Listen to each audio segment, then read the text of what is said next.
Good evening. Today is the 24th of March. Welcome to Voices of British Orthodoxy. I am Rita Lazar. Today we've got a few saints. I hope you've all had a wonderful day. Our first entry for today is Saint Carmen of Loughdur. And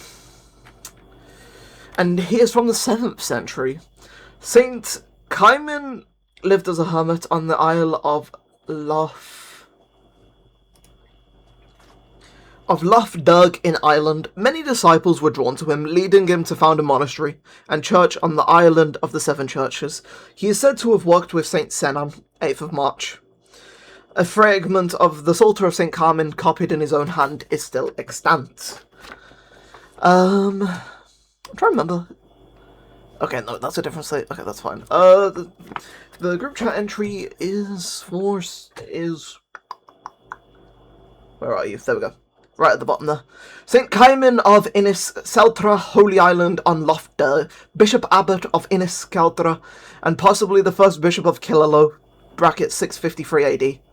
Saint Caiman D.654 is the revered 7th century founder of the second monastery on Innis Celtra, bracket Holy Island, which became a famous school of learning and a centre for art and scholarship in early Ireland.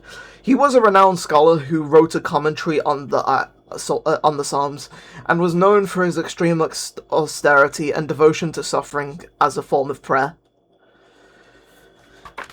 Our next entry for today is Saint Cairlon, who is here, of Cassel, I believe, yes, and he also known as Cairlon, and he is from the 6th century, an Irish abbot who later served as Archbishop of Cashel.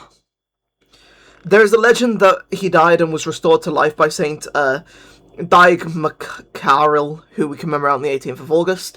When Saint Cairlon had been made Archbishop of Cashel, Saint Daga MacCairthinn placed himself and his monks under his rule. The group chat entry says Saint Cairlon, bracket Cairlan or Cairlion, an abbot in Ireland who became Archbishop of Armagh, 558 AD. He was born around 530 in Ireland, County Armagh, as a member of the Uin Island clan, and was a younger son destined for the church rather than inheriting the family estate.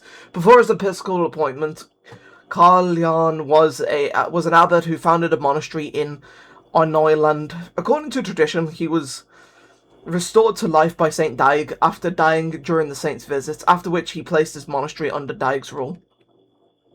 Upon the death of Fedelman Find on 30 October 578, Cairlon was appointed as the Bishop of Armagh, succeeding the see traditionally founded by Saint Patrick. Next entry for today is Saint... Oh wait, before we do that, he has a Troparion in tone 4. O holy Cairlon, thou didst repose in the Lord, and was raised to life by Saint Daga. Then, living the risen life while yet on earth, thou didst spend thy years in apostolic labours. Pray to Christ our God to save our souls. Next entry for the day is Saint Domengard, also known as Donard, and he is from the 5th century. There we go. The patron saint of Macartan in County Down, Saint Domengard, lived as an anchorite on the mountain now called Sliver Donard, and reposed toward the end of the 5th century AD. The group chat entry is Saint Domengard, bracket Donard, patron of Macartan in County Down in Ireland, who lived as a hermit on the mountain now called Slieva Donard after him, bracket c. 500 AD. Folklore and hagiographical texts such as the tripartite life of Saint Patrick describe him as the son of the pagan king Guchaid and Queen Durinilla. He was blessed in the womb by Saint Patrick to become a perpetual guardian of the land. I do apologise for that burp. The next entry for today is Saint Macartan, and he is from the 6th century. Saint Macartan was an early disciple and faithful companion of Saint Patrick, who we commemorated back on the 17th of March, who consecrated him first bishop of Clogher. According to the legend, St. Patrick gave him his own pastoral staff upon his consecration. There is no further information on this saint extant.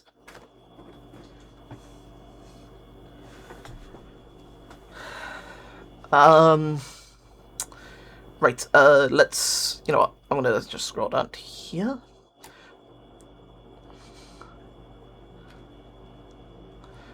I guess we could scroll down to here. There we go. So that you can read that prayer, it looks like. Anyway, Saint Macartan, also known as MacCairthinn, MacCairthinn of Clogher, an early disciple and companion of Saint Patrick of Ireland, who consecrated him Bishop of Clogher, died c. 505 AD. One of the earliest Christian saints in Ireland, he is known as St. Patrick's Frenfia, or strongman, for his dedication and faithfulness to the fledgling church. We are told that when the great apostle St. Patrick was worn out by his work, St. Macartan supported his faltering steps over rough roads, marshes, and rivers by carrying him. On one occasion, after carrying St. Patrick over a river, an exhausted St. Macartan expressed a wish that he might be relieved from further travel, and allowed to settle down in charge of some church close by his beloved master, where he could spend the evenings of his life in peace. St. Patrick, full of sympathy for his faithful companion and friend, agreed that he should establish a monastery in Clogher and finish out his life there.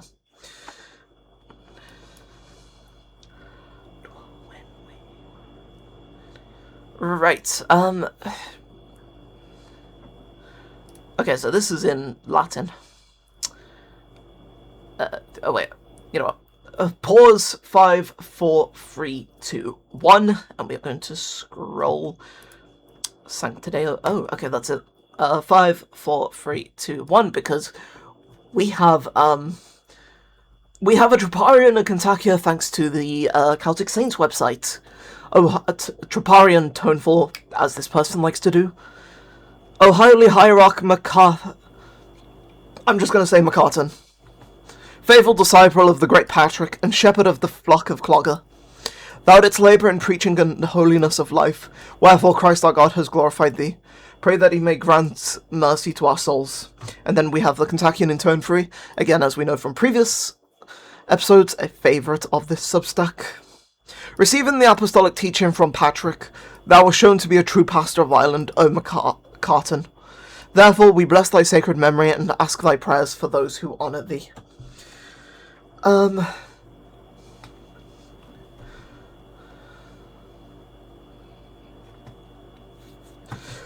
Right, so whilst that was the final entry in the book, we do have one last entry in both the group chat and on here, and that is for Saint Hildolif, also known as Hildolitha, Hildolid,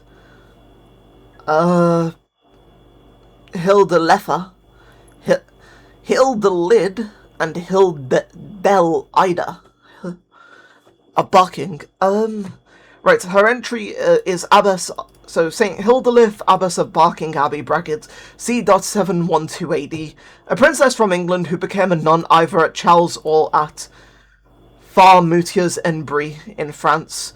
She was recalled to England by St. Erkenwald of London to Barking, where she later became abbess, admired for her wisdom and culture. And then we've got this entry, which I hope you've all either paused or flat out read. I will leave the Troparia in the description for you all. I've been Rita Lazar. May those saints intercede for us before the righteous judge. I've been Rita Lazar. God bless you all, and Amen.